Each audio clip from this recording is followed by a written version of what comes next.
Hello and welcome once again to the video. In this one I shall be continuing as usual my look at the Formula 1 2023 World Championship race by race. So what do I normally do? I normally I just list the finishing order down here, and then I do the top 10 in the Drivers' Championship and the order in the Constructors' Championship.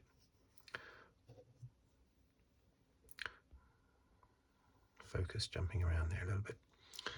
And then I just have a little brief chat about the race. Not a technical talk.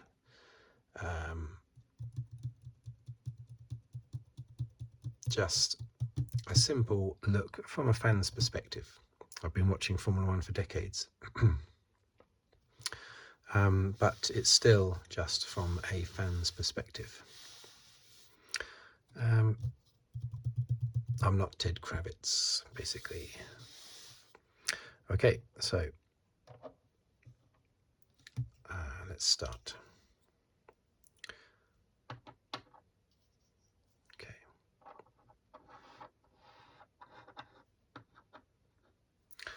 Right, so this was round 16.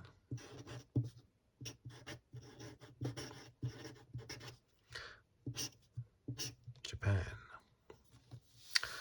Japanese Grand Prix. When I was younger, Japanese Grand Prix was always round 15 out of 16 races, with Australia as the 16th and final one. That's the way it was from the mid-80s to the mid-90s. And that did Japan favours, because often the championship was decided in the penultimate round. It's quite something if it gets decided in the last round, but it would often be decided in the penultimate round. And of course it was in 89, both 89 and 90, between Senna and Prost. Right, so let's write the details down. Focus, hopefully. Okay. So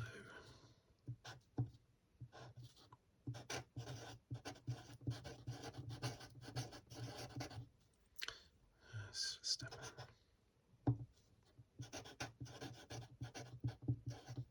Norris.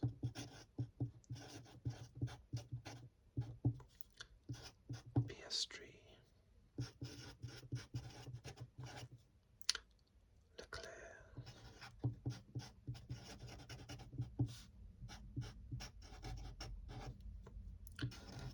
Hamilton. Sainz. Let's make sure that is focused. Seventh. Russell. Eighth. Alonso. Ninth. Ocon. 10th. Gasly.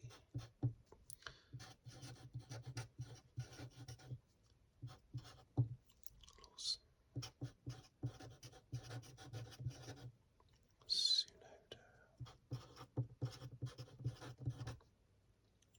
Joe.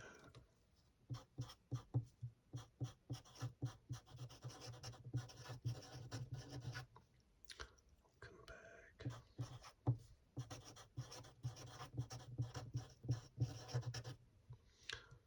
Magnussen.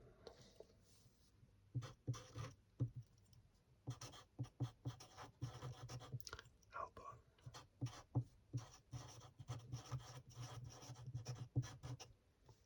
Sargent. Stroll. Perez.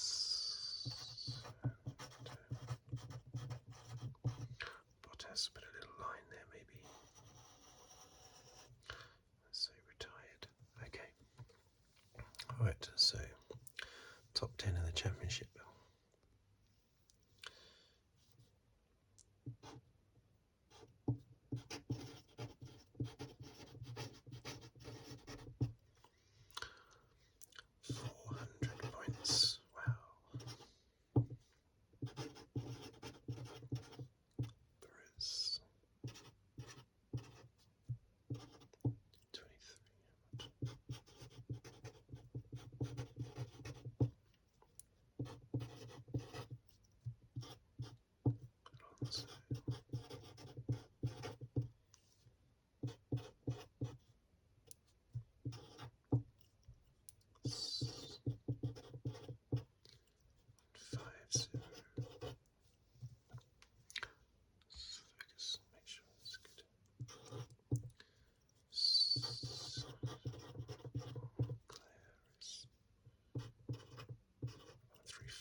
Stroll, 47.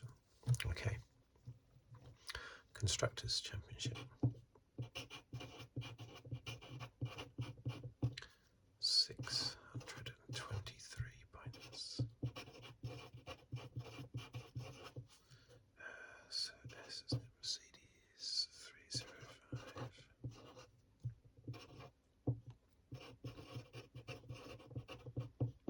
Ferrari 285.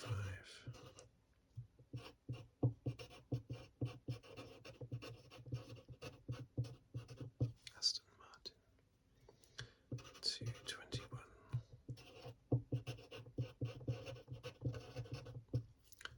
7-2 for McLaren, 2-6 for Alpine, 84. Williams,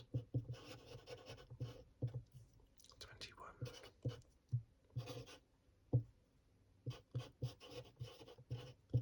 S, 12. Alpha.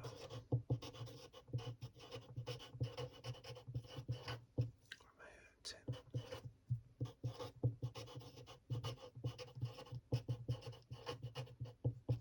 AlphaTauri,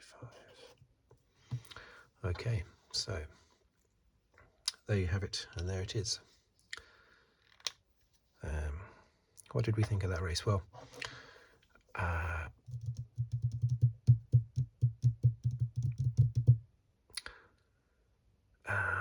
see, the thing was with this race, a lot of people would say it was a very exciting race because there was lots of overtaking.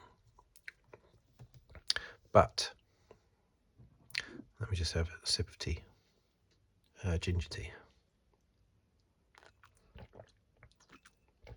Not that you needed to know what type of tea it was. But as I said before, I don't drink normal tea. I just drink ginger tea or green tea purely because I know it's good for me. Right. Yeah, I didn't find it tremendously interesting, the race, because the only reason why there was lots of overtaking was because there was a lot of cars on different tyre strategies. You had softs, mediums and hards all on at the same time at different parts of the race. And so the overtaking manoeuvres that happened tended to be quite easy overtaking manoeuvres. In fact, the difficult ones seemed to be between teammates, like Hamilton and Russell, for instance, and Norris trying to get past Piastri. That was where there seemed to be a lot of battling between teammates. But even then, it was,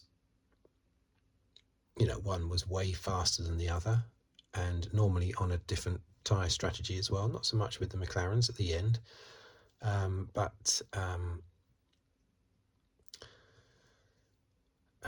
and not with the Mercedes as well either, I have to say. But basically, most of the overtaking, there was some very fast, very clean overtaking, and often it was because either different tyre compounds or fresh tyres against old tyres. But certainly from my own perspective, right from the very beginning, it was clear that the 1, 2, 3 on the grid was going to come home, not necessarily in the same order, because it didn't, but it was always going to be a Red Bull winning and 2 McLarens second and third. It just took a little bit of jiggery-pokery throughout the race to get that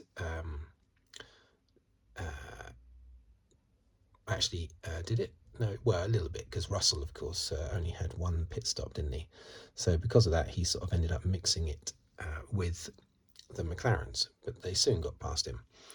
And it just seemed obvious to me that it was going to be, Red Bull, 2 McLarens. Nothing was going to touch that. Leclerc was on his own in 4th place, hardly featured really in the race.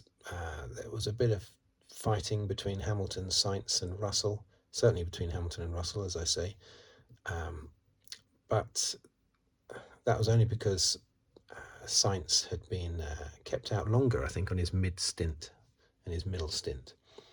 so that he could have fresher tyres at the end to try and get past the Mercedes. And he got past Russell but didn't get past Hamilton. Alonso pretty much stayed where he was. Russell pretty much stayed where he started. It was, from my perspective anyway, not a particularly exciting race. It was great. What was exciting was to see the McLarens once again doing really well. And after the race, what's his name? The McLaren CEO. For some reason, his name has popped out of my head just this second. Zak Brown. He said after the race that he expects the cars to be competitive at every race. He sees no reason not to expect that every remaining race. So it's great. The McLaren is officially top flight team now this season. It's not just getting good results at one-off tracks. I mean, Norris has now been second in 4 of the last 7 races. He had 2 second places, then he had 3 where he didn't finish second, and then he's had another 2 second places again. 4 second places this year, 5 in his career. It's amazing considering how they were at the beginning of the year. And Piastri getting his first podium, second on the grid. Piastri. I'm glad that they're classing this as his first podium and not suggesting that the sprint race, I forget what circuit it was at. Was it Silverstone? I can't remember. But he finished on the podium in a sprint race, didn't he? I'm glad they're not classing that as a podium. A sprint race is something completely different. It's just a bit of fun. A sprint race, not to be taken too seriously. But yeah, so that's my standout thing, the fact that the McLarens are proving themselves to be strong everywhere. But really, as far as battling for all the places on the podium, it was fairly simple for me, I have to say. I was a bit surprised that Piastri was ordered to let Norris pass towards the end, because they were not on different tyre strategies, and Norris was never going to catch Verstappen, and there was no threat from behind. So why did Piastri have to let Norris pass? I don't think he should have. Now, I say that as a bit of a Norris fan, because I'm English, and I cheer on the British drivers. So, but you know, I'm impartial, even though some think I'm not. And I don't think Piastri. I don't think there was any reason for him to let Norris pass. Norris was way quicker, of course. Maybe, I suppose, they thought Norris might be damaging his car being stuck behind Piastri, but he could have just dropped back a little bit, protected his car, and they could have come home second and third. Piastri second, Norris third. There was no threat from behind from Leclerc. If Leclerc had started to close in, then Norris could have been let past by Piastri. I know Norris lost about 10 seconds, stuck behind a wounded Perez during the safety car, virtual safety car. He didn't know whether or not he was allowed to overtake Perez. But regardless of that, I still don't think Piastri, there was a need for him to let Norris past. I think there was for Russell to let Hamilton past because they were fighting the Ferrari of Sainz, and Hamilton was hoping to catch Leclerc as well. I think had Russell not let Hamilton pass, then Sainz may well have got past both of them. So by doing that, that gave Hamilton 5th place instead of 6th, which you might not think is important, but it is, because of the championship battle between Mercedes and Ferrari. 20 points in it. And, you know, I have said that I don't see other teams, particularly big teams at the top, are they particularly fussed whether they finish second or third? Yes, they'll get money, but I don't think Mercedes and Ferrari are struggling for cash. So I tend to think that these 3 teams at the top, you know, battling for second place, basically, do they really care who is second behind Red Bull? I tend to think that if you're runner-up, it's the you're then the first one that's being beaten. Basically, you are the runner-up.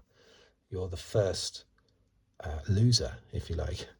I think, in a way, finishing second is worse than finishing third, because you stand out more so as being the one that was beaten by the winner. You are the runner-up. I just think that sounds a bit worse than just saying you're third. Having said that, if it was me in any sporting contest, I would still rather finish second than third. But you definitely are the one that is most highlighted as having been beaten by the winner. So what else? Oh yeah, there was of course Hamilton was very lucky at the start. He had a bash with Perez, didn't he? Perez was squeezed, I think, on the inside. Perez was in a sandwich, basically, stuck between two cars. Hamilton on the outside, he got bashed. That damaged Perez's car. In this race, Perez had 2 crashes, 2 penalties, and 2 retirements, which is very strange, isn't it? Damaged his car by colliding with Hamilton. Hamilton was also a little bit damaged for the rest of the race. They brought Perez into the pits to change his front wing. Whilst coming into the pits, he, I'm sure, accidentally overtook. Why would he do it deliberately? Overtook Alonso in the with Alonso going slow during the virtual safety car. I assume it was during the virtual safety car. Anyway, Perez came in.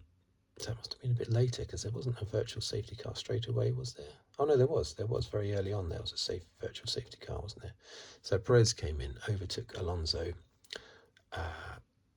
with him going through the pits and Alonso on the track. So, and he came out ahead of Alonso because of that. Did he come out ahead of Alonso? He couldn't have done, could he? Because he'd had a pit stop. Anyway, he overtook him going down the pit lane. So he got a penalty for that. And then later, of course, he harpooned Magnussen. That was a bit of a Magnussen move on Magnussen. That was. Magnussen got a piece of his own medicine there, didn't he? And spun Magnussen around. Totally Perez's fault. He's about to get a penalty for that. He then retires, and as he's sort of retiring, he gets a penalty. So therefore, later on, he comes out of the pits 6 or 7 laps later, and just in order to serve his penalty. So he'd already retired. He comes back onto the track to serve, and then comes into the pits straight away to serve the penalty. He goes back onto the track, and then comes back in to retire. I've never seen that before, and I don't think we'll be seeing it in the future. I think they're going to tweak the rules so that doesn't happen in the future. But yeah, Perez, terrible. He'll just be praying for next year. He can't wait to get to is it Bahrain, the first race next year? Probably is. I bet he can't wait to get to Bahrain and be on level pegging with Verstappen, 0 points each. Perez 2.0.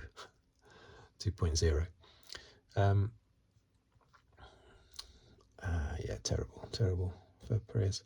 Piastri was fortunate with the safety car, because he was the only one that managed to stop under the virtual safety car, and that sort of gained him about 8 seconds or something. But all of that gain he seemed to lose fairly quickly when he was back on the track again, so it didn't really seem to make any difference.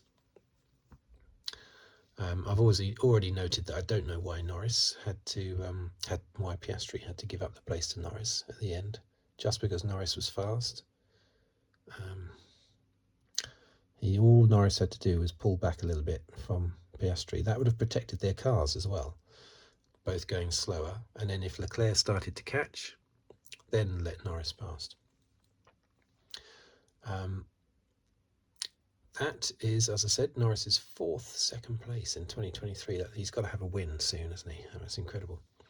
And Piastri's first podium, not including the sprint, which is good. Verstappen's 47th win, and 28th win over just the last 2 years. That's incredible. Verstappen had the fastest lap, of course. Well, I say of course, he doesn't always have the fastest lap. But what's going on with Alonso? What's going on with Aston Martin? they've not really done anything since Zandvoort, where Alonso was second. And here you've got Alonso down to fourth in the championship. At one stage, I definitely thought he was going to pass Perez for second. He's fourth, and he's got Sainz only 24 points behind. And there's no way I would have predicted a Ferrari overtaking Alonso in the championship, but that could well happen. All my predictions are coming spectacularly undone. Even my mid-season predictions are falling apart. Here as well, I never thought, I didn't think Aston Martin would be down in fourth, and look how close they are to McLaren. I don't think McLaren will catch Aston Martin, which means they will, of course, but I don't think they will. And look at this, Norris is now level on points with Russell, but he's had a bucket load of second places, so that's what puts him ahead of Russell in the championship.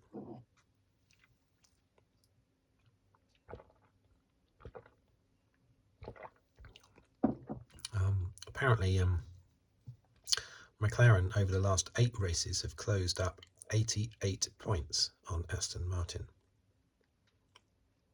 in the last 8 races. Well, there are 6 races to go, and they are 49 points behind. So looking at that, you would say they are going to catch them, but I don't think Aston Martin are dead and buried. I really don't. They will surely throw everything they've got at these last 6 races, because they will most definitely be interested in the money from being higher up. They don't want to drop down to 5th. They should have been 2nd, really, in this championship still, but they just lost ground badly.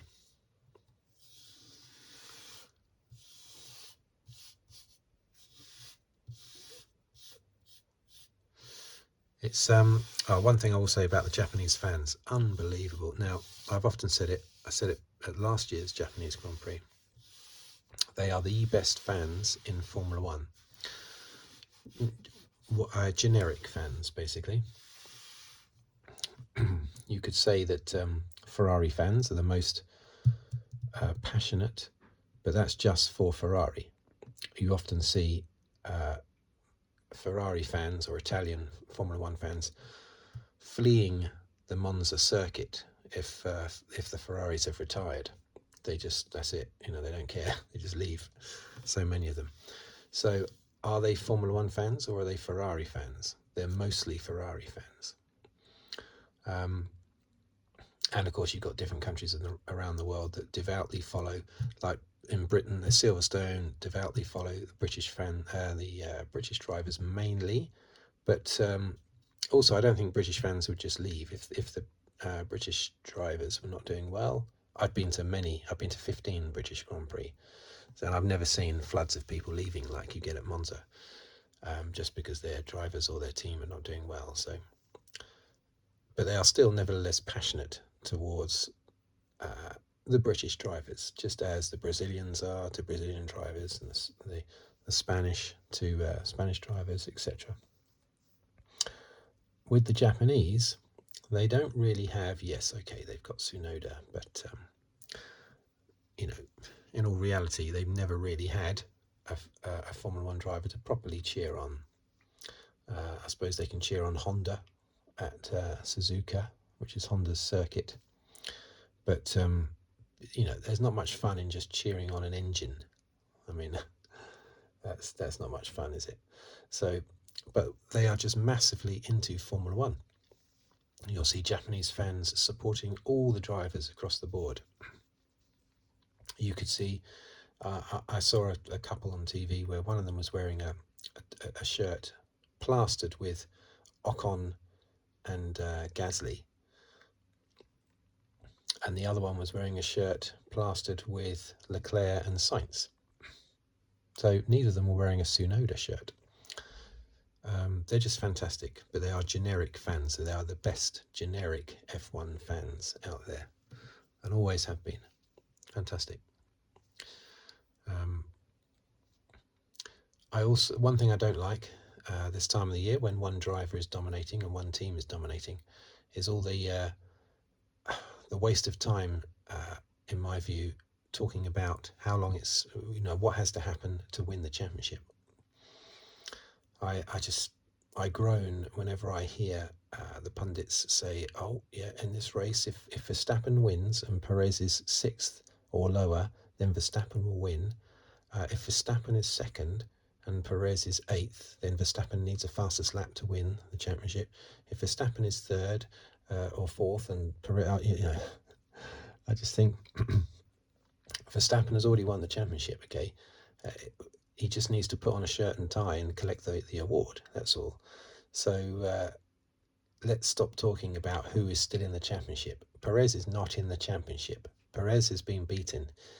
He's 177 points behind Verstappen. So Verstappen can win the championship at the sprint race. There's a sprint race in Qatar, I think, and he can win it there. So I don't mind people casually talking about how, he'll probably win the championship next race, things like that, and then he does or he doesn't. I don't mind that. What I don't understand and I don't like is the constant working it out. And they even put a graphic often on the TV screen showing, what Perez has to do. If Perez wins the next 5 races and Verstappen, falls off a cliff, then that means that in the last race they'll be level on point. There's no point talking like that. There's absolutely no point whatsoever. We know Verstappen is going to win the championship. They do the same thing in the constructors, but fortunately now that's been put to bed because Red Bull have won it. I wish that Verstappen had won the championship, had been able to at this race. He did everything to do it. It wasn't numerically possible for him to do it. Perez didn't score any points and Verstappen won with fastest lap.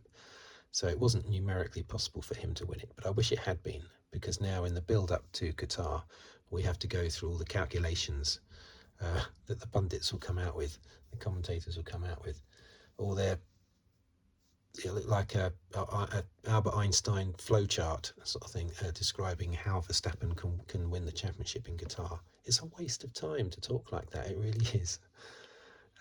As if he's going to lose the championship. Come on, get real.